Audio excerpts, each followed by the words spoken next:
Dear students, ये हमारा आप जानते हैं, इसको हम लोग फेज टेस्टर कहते हैं।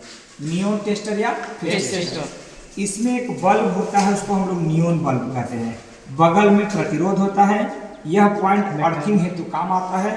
इसका परीक्षा पूछा गया कि यह कहाँ से कहाँ तक वोल्टेज तक काम आएगा, तो यह 0 से लेकर 30 तक 230 तक भी काम आएगा सिंगल फेज के लिए, या 3 फेज के लिए भी काम आएगा 0 से 500 तक। इसका कार्यकारिणी वोल्टेज 500 वोल्ट होता है। कितना होता है? 500 वोल्ट। यह आप शुरू से ही देख रहे हैं। इसमें 100 mm का, 150 mm का, 200 mm का, 250 mm का स्क्रू ड्राइवर आता है। इसको हम लोग हिंदी में पेचकस कहते हैं।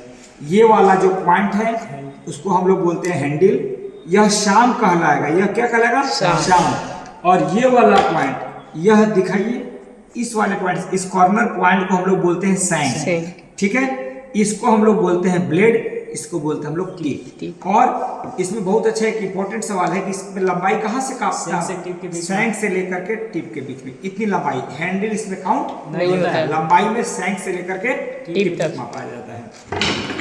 यह हमारा नॉर्मली मेजरिंग टेप है। क्या है? Measuring tape. इसको हम लोग बोलते हैं मापक फीता। हिंदी में क्या बोलते हैं? मापक फीता। उसके बाद हम लोग आ जाएंगे इसमें। ये आपका क्या है? हेक्सा फ्रेम है। और हेक्सा फ्रेम के साथ लगा हुआ है हेक्सा ब्लेड।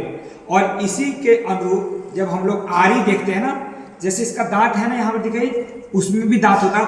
तो परीक्षा में बहुत बार सवाल आया हुआ है कि आरी का जब दांत खराब हो जाता है, उसके दांतों को सही करने के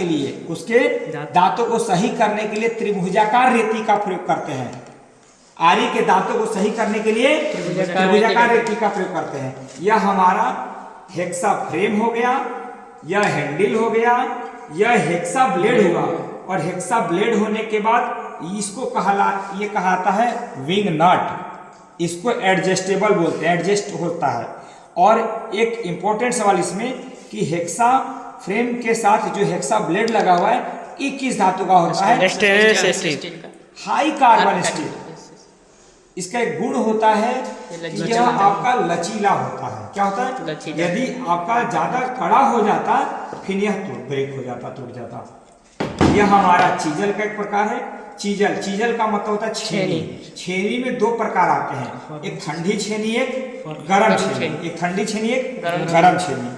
और उसमें फर्मर चीजल है, कोल्ड चीजल है, हॉट चीजल है, उसको बताया जाएगा। देखिए, यह हमारा आपका इलेक्ट्रीशियन चाकू है। क्या है? इलेक्ट्रीशियन चाकू है। और इलेक्ट्रीशियन चाकू का प्रयोग तारों को छीलने हेतु प्रयोग होता है। किसके लिए प्रयोग होता है? तारों को छीलने हेतु प्रयोग होता है इलेक्ट्रीशियन चाकू का प्रयोग। और इसमें पूछा जाता है कि तारों को हम लोग कितने डिग्री एंगल से कम में छीलते हैं? 30 डिग्री से कम होना चाहिए, 30 डिग्री से कम होना चाहिए। लेकिन एग्जाम के पॉइंट ऑफ व्यू से 20 डिग्री से कम होना चाहिए, यानी 19 डिग्री से। और ये इसी को बोलते हैं कोण।